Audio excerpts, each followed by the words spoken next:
nag-ooperate sa area na to ang grupo ni Kaemo. Marami ng mga kasamahan nating sundalo ang namatay sa kamay niya. And we have orders to capture him alive.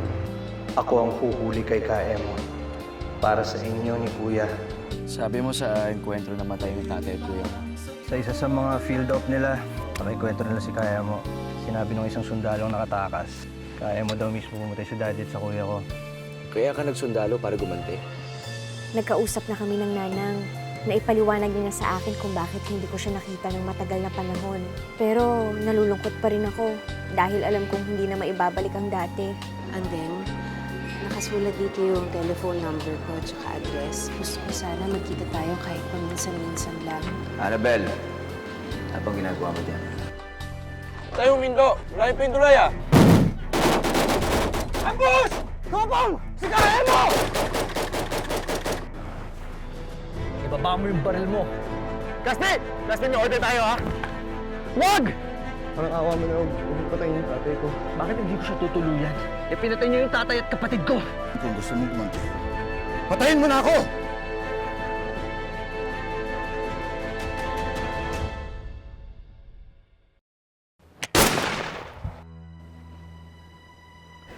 Hindi ko dudungisan ang pangalan ng tatay ko at ng kapatid ko para sa'yo.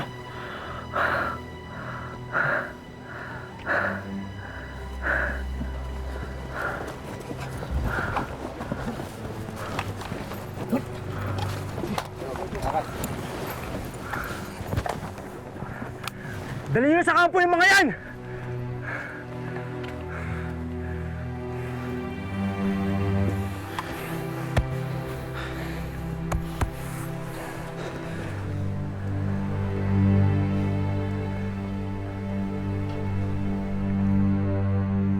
Ang sweet naman ni Ivan. Sinulatan ka pala niya. Tita, I'm sorry but this isn't a letter. It's simply a dried up leaf with hello written on it. Hindi naman lang ako sinabihan na mahal niya ako. Bethany, Ivan is trying to reconnect with you. Give him a chance. Alam mo ba, special kapag sinulatan ka ng sundalo sa isang dahon. I know, because Ivan's dad used to do that to me. Talaga? Yes. Alam mo, luxury para sa kanila ang sumulat because most of the time, they don't have the means or the time to do it. Kaya kapag nakatanggap ka ng sulat galing sa sundalo, ibig sabihin, may effort talaga sila. I always found it very romantic. So, would you write him back? I hope you do. O, sige na. May meeting pa ako. Sige. Bye-bye. Bye-bye.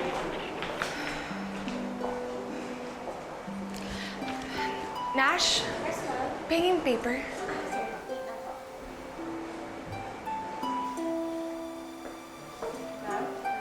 Salamat. Salamat.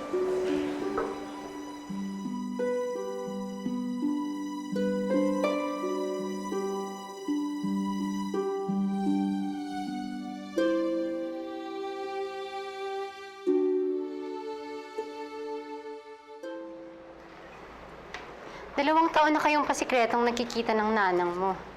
Bakit hanggang ngayon di pa rin niya masabi sa pamilya niya ang tungkol sa'yo?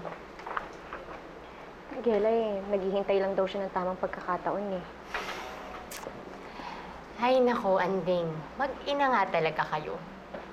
Ikaw ba, kailan mo balak sabihin sa tatang at apong mo ang tungkol sa kanya? Ewan ko, Gelay. Ayoko kasing masaktan ng tatang kaya hindi ko masabi sa kanya ang totoo eh.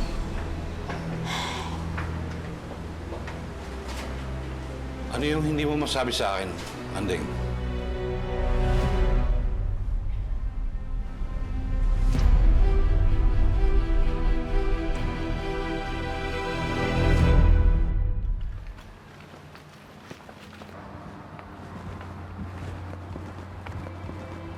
Sige, pasok nyo na sila.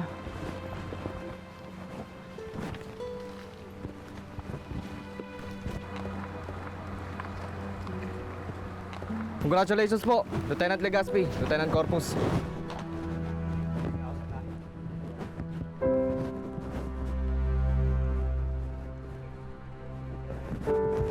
Keep up the good work, Corpus Legazpi.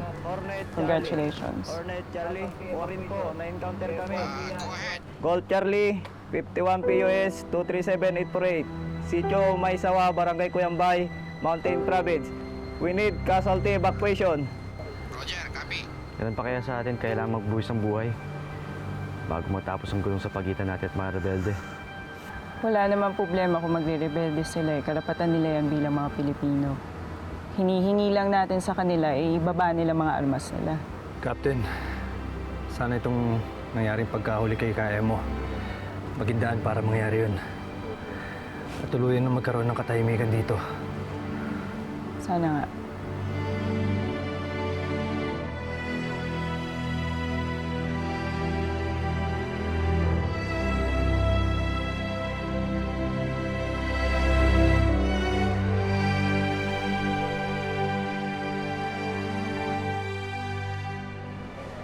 Tatang! Apong, napabisita ko kayo. Ito kasing si Apong mo makulit. Ikaw na lamang daw lagi ang umakit ng Baguio. Aba, 2 taong ka nang nagtatrabaho dito sa Maynila, ikaw laging umuwi. Paano namang ikaw naman ang dalawin namin? Ang laki pala nitong hospital na to. Opo. Hanggang dun pa po yun sa dulo. Gelay. May bilin nga pala ang nanong mo. Pagparamdam ka naman daw.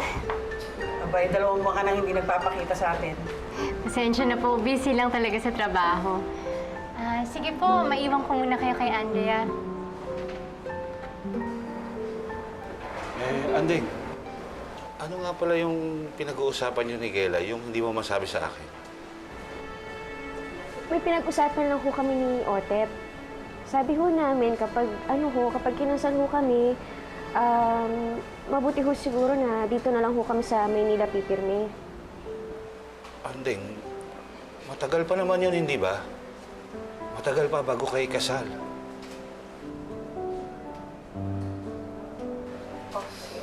Ituro mo muna kami.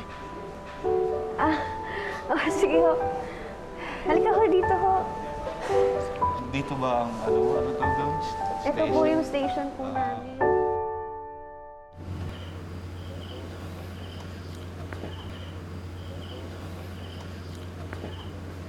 May tsansa ka na makaganti kay KM mo. Pero di mo tinuluyan. Nakita ko yung sarili ko sa anak niya kanina eh.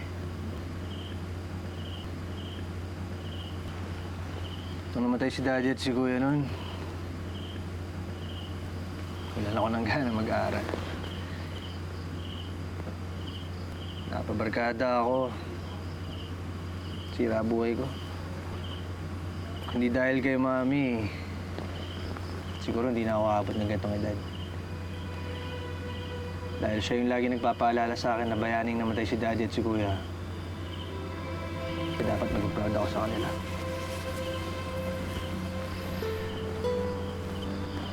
Kanina nakita ko sa mga mata ng anak ni Kaya mo kung ano ako dati bago sila namatay.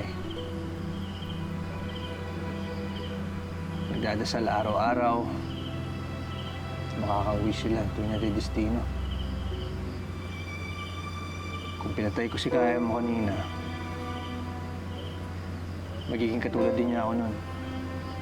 At sigurado akong mabubuhay sa puso niya yung kagustuhang magigante. Mauulit lang yung nangyari. Hindi matatapos yung gulo. Tsaka isa pa, ayoko rin tungisan yung magandang pangalang iniwan ni Daddy at ni Kuya. Namatay silang mga bayani. At wala akong gagawin para sirain yun. Bilib ako sa'yo, Gaspi. Masyado na tayo madrama, Kopong. Buhay tayo. Nahuli pa natin si Kaya mo.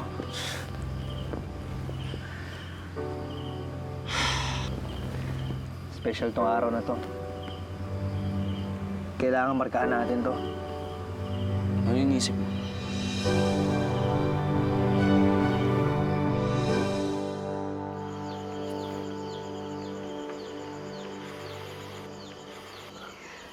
Akala ko hindi na kayo matutuloy magpatattoo ah. Matindi yung pinagdaanan namin ni Kopong ngayong araw. Binigyan kami ng pangalawang buhay. Di ba, Kopong? Kaya naman pala araw ang pinalagay ninyo. Simbolo to na kahit gaano kadalim ang gabi, may araw pa rin na darating. Sana magustuhan to ni Andeng. Wala na itong burahan eh. Sino si Andeng? Nobya mo? Oo. Pag uwi ko, magpapakasal kami. Tapang-tapang mo sa mga kalaban, pero kay Andeng takot ka. Bagtit ka. Bagtit ka rin. Ilocano ka rin? Hindi, puro kalokohan lang itong mga tinuturo ni Kopong sa akin. Pagtit yan eh. Ikaw yun. Magandang gabi po. Look, Gaspi. Makakauwi na rin tayo sa wakas. Talaga? Sa wakas. Kayo sa kamatang. Buti, straight duty si Gelay. Magagamit niyo ang kama niya. Andeng, pwede naman ako dyan sa lapag eh. Tang, bisita ko ho kayo. Kaya dapat dyan ho kayo sa kama. At saka, sanay naman ho ako matulog dito. Basta ako dito sa kama. Matanda na ako. Marupok na buto ko. Sige po. Andeng, ang ganda itong kumot mo. Ganito yung ginagawa ng nanang mo noong araw. Ito ho, nabili ko lang ho to sa tabi-tabi. Eh, Andeng, nakita mo ba kung sino gumawa? Uy, Sander. Iniisip mo pang si Annabel ang gumawa nun, ano? Ikaw talaga, oo. Di magtsatsaga yung gumawa ng kumot. Kung nandito man yun sa Maynila, malamang sa malamang, nag-asawa na yun ng mayaman. Sige na, Andeng. Matulog ka na. Pasok ka pa bukas.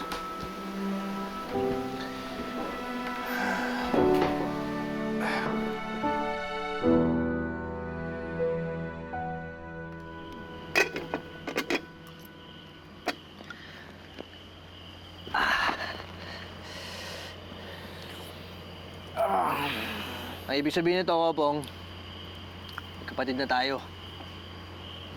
Sakit? Pare, hindi ko alam kung paano mo ako nakumbinsi gawin to. Bakit? Bagay naman ah. Aga? Huwag lang muna natin sabihin, Kapitan. Baka malasin tayo eh. Ako kasi. Pare, malapit na tayo umuwi. Kung pwede ko lang sabihin kay Andeng na malapit na kami magkita.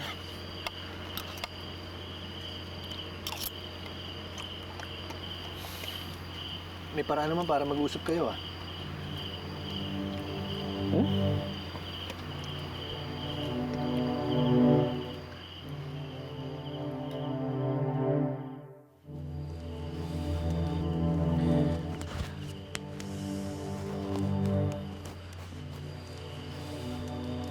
Kopong. Tawagan mo na si Andre. Uy! Ito palang plano mo ba mahuli tayo? Ano, gusto mong matawagin yung shota mo? Ano? Siyempre gusto. Anong number? Ako na tatawag. Bilis. Hindi. Ako na.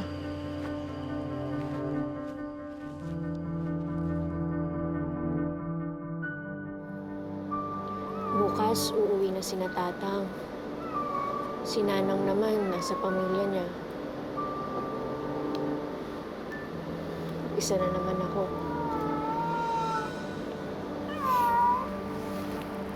Oo na, sige na. Dalawa na tayo.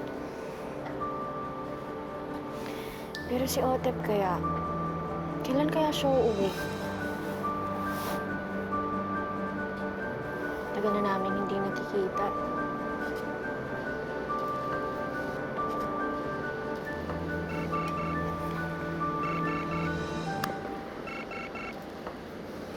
Hello? Andeng? Otep! Otep, nasan ka? Dito pa rin sa kampo. Ito, tinulungan ako ng kaibigan ko para matawagan ka. Andeng, malapit na kami umuwi. Magkikita na ulit tayo. Diyos ko, salamat sa Diyos. Otep, miss na kita. Ako rin, Andeng. Miss na kita. Andeng, pag-uwi ko, magpapakasal na tayo, ha? Oo, Otep, yun din ang gusto ko.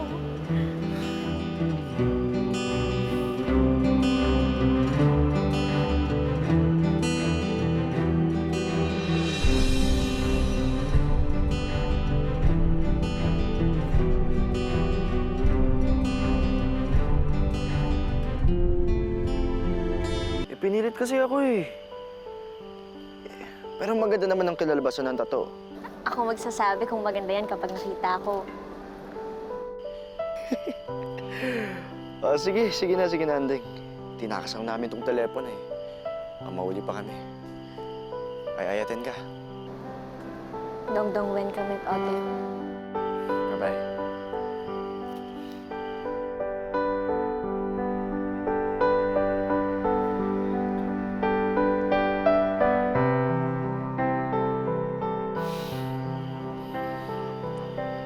Gaspi, salamat. Ayos ka rin, ah. Kakauwi pa lang, kasal na agad, ah. Alam mo naman tayo, mahirap ang buhay natin bilang sundalo. Malay mo, sa susunod nating enkwentro, huli na pala natin. Total, doon na rin ang punta namin ni Andeng. Ba't ko pa patatagalin? Nasa atin na rin ang satellite phone. Ba't di mo tawagan si Bethany? Sabihin mo, uuwi ka na.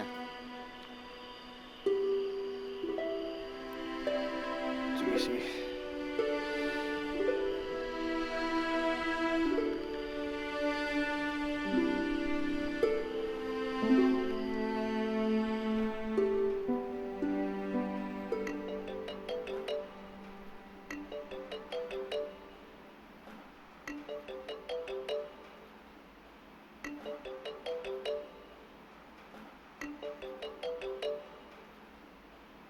Hello? Babe, Hello, Ivan? Ivan, is it really you? Are you back? hello? Hindi pa, pero malapit na. Kailan? Babe naman, alam mo namang hindi ko pwedeng sabihin eh. Basta malapit na. Babe, I miss you so much. You know what? When you come back, we should definitely plan a trip together. Yung tayong dalawa lang. Para naman makapag-usap na tayo at saka maayos na natin yung mga problema natin. Babe, I'm so sorry nagiging brat ako every time you leave. It's just because I love you so much. Alam mo naman yun, di ba? Basta mag-usap na lang tayo pagbalik ko, ha? Okay, sige. I'll see you soon, okay? I love you so much. Hello? Babe? Hello? Hello? Hello? Ivan? Wala yata yung signal.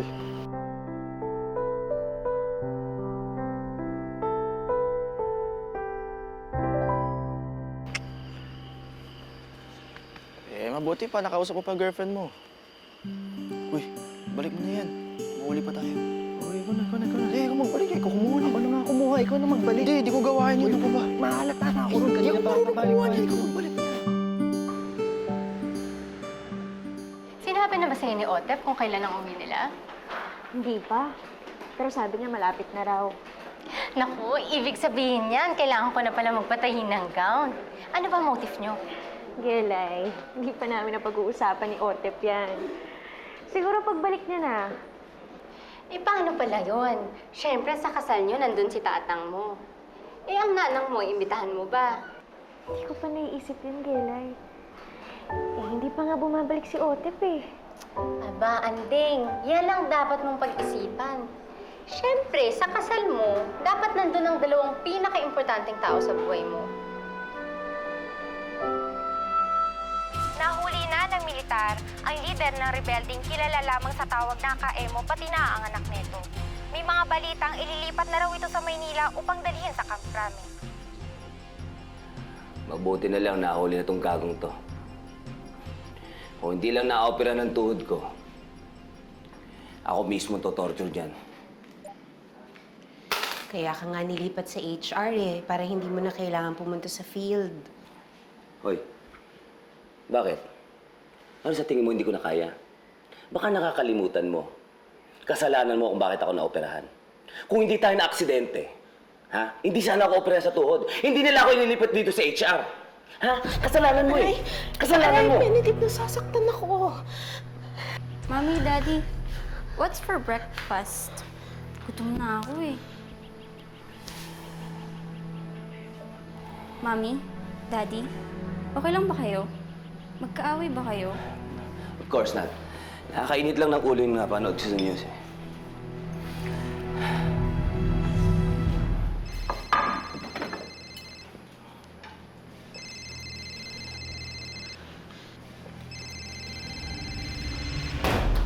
Sino yan? Wala.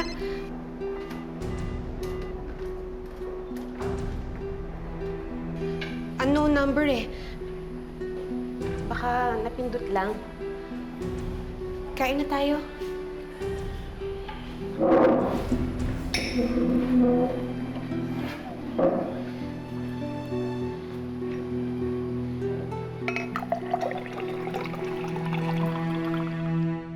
Kasama siguro ni nanay ang pamilya niya. Nireject niya ang tawag ko eh. Ay, ang hirap talaga niyang sitwasyon mo. Palagi ka na lang second place sa puso ng nanang mo.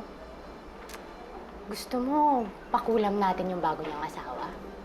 O kaya, pagayuman na lang natin nanang mo para magkabalikan sila ng tata mo. Gelay. Ito naman, biro lang yun. Masyado mo naman ako sineseryoso. Pero alam mo, sana hindi talaga kayo matulad ni Otep sa nanang at tatang mo. Gusto mo makasiguro? Si Otep na lang pagayuman natin. Mahal namin ni Otep ang isa't isa, Gelay. Hindi namin kailangan ng gayuma o ano pa yan. Sana umuwi na siya, no? Sobrang excited na akong makita siya, Gelay. Caspi, best man ka sa kasal namin ni Andeng, ha? Pwede nga, Rod. Tama ba? Ba, galing ka na mag-Ilocano, ha? Basta maimbita mo lang ako sa kasal mo, okay na sa akin yun. Ako, hindi pwede wala ka dun, pare. Kapatid na kaya tayo. Yari ka na. Kunin natin si kaya mo para makauwi na tayo. Tara. Tara. Tatapusin ko lang to, ha?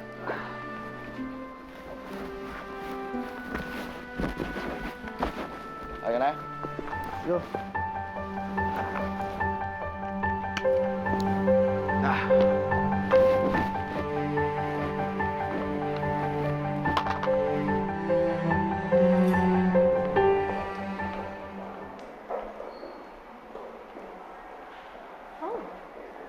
Are you going on vacation? Oh, hi, Tita. Hi. I noticed you. Actually, yes, I'm planning a vacation for Ivan and I. Oh.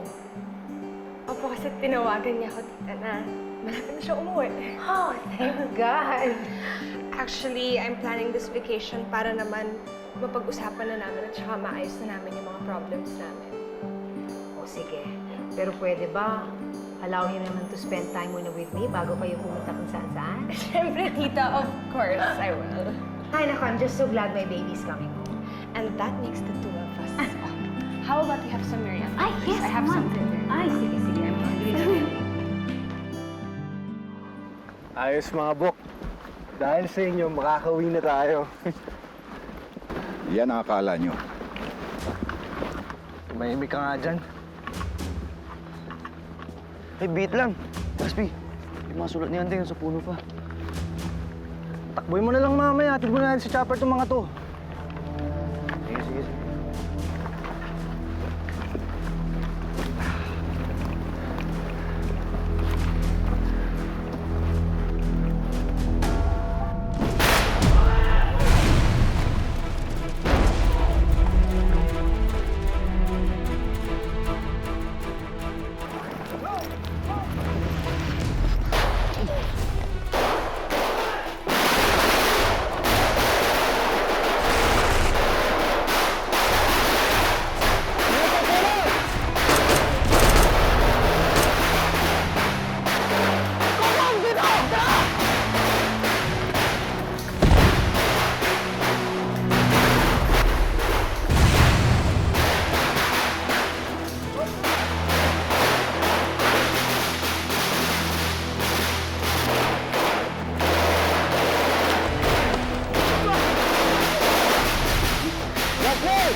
sa kwintas ang mapigtas. Kaya wag mo masyado bigyan ng kahulugan yung pagkapigtas ng dog tag ni Joseph.